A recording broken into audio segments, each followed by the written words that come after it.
Magandang araw at gabi mga kapatid. Ang una nating talakayin ngayon, unang sulat sa Henesis sa Old Testament. Lahat po nakasulat dito sa Biblia, Old Testament at New Testament, ay ating pagbubulay-bulayan dito sa page na ito. Ang karugtong kahapon.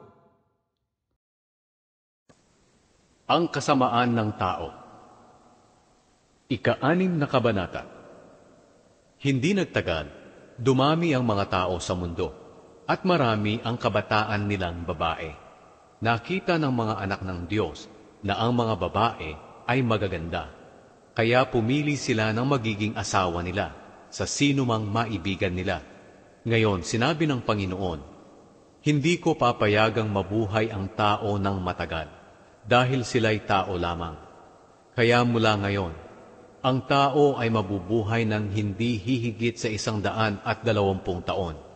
Nang panahong iyon, at kahit nitong huli, may mga kilalang tao sa mundo na mula sa lahi ng mga anak ng Diyos na nagsipag-asawa ng magagandang babae. Sila'y makapangyarihan at kilalang tao noong unang panahon. Nang makita ng Panginoon na ang ginagawa ng mga tao sa mundo ay puro kasamaan lang, at ang palagi nilang iniisip ay masama, nang hinayang siya kung bakit ginawa pa niya ang tao sa mundo. Labis ang kalungkutan niya.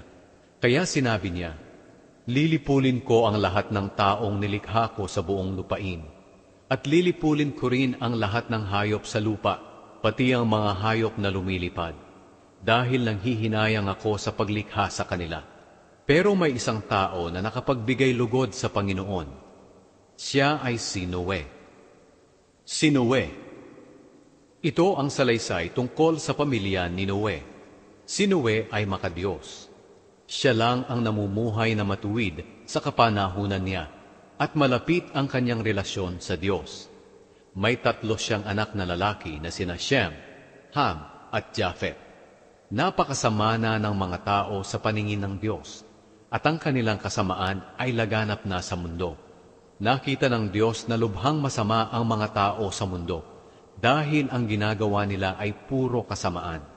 Kaya sinabi niya kay Noe, lilipulin ko ang lahat ng tao.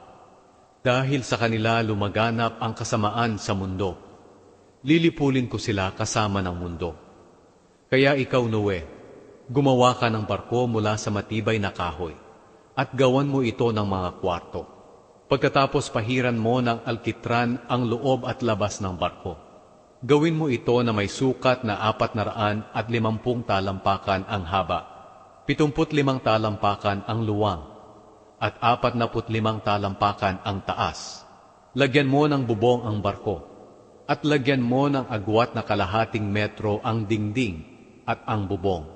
Gawan mo ang barko ng 3 palapag, at lagyan ng pintuan sa gilid. Sapagkat pababahain ko ang mundo para malipol ang lahat ng nabubuhay. Mamamatay ang lahat ng nasa mundo, pero gagawa ako ng kasunduan sa iyo. Papasok ka sa barko kasama ng asawa at ng mga anak mo, pati ang mga asawa nila. Magpapasok ka rin ng isang lalaki at babae sa bawat uri ng hayop, para mabuhay sila kasama mo. 2 sa bawat uri ng lahat ng hayop, mga lumilipad, lumalakad at gumagapang. Lalapit sila sa iyo para hindi sila mamatay. Magdala ka rin ng lahat ng uri ng pagkain para sa inyo at para rin sa mga hayop. Sinunod ni Noe ang lahat ng iniutos ng Diyos sa kanya.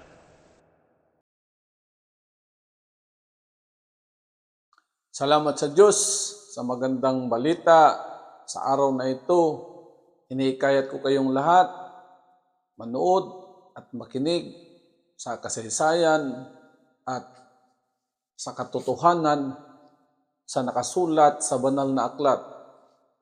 Araw-araw akong magbibigay ng sinasalaysay at pagbubulay-bulay kaugnay sa ating buhay.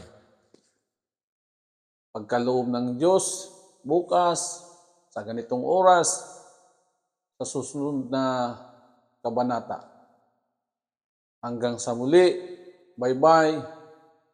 God bless us.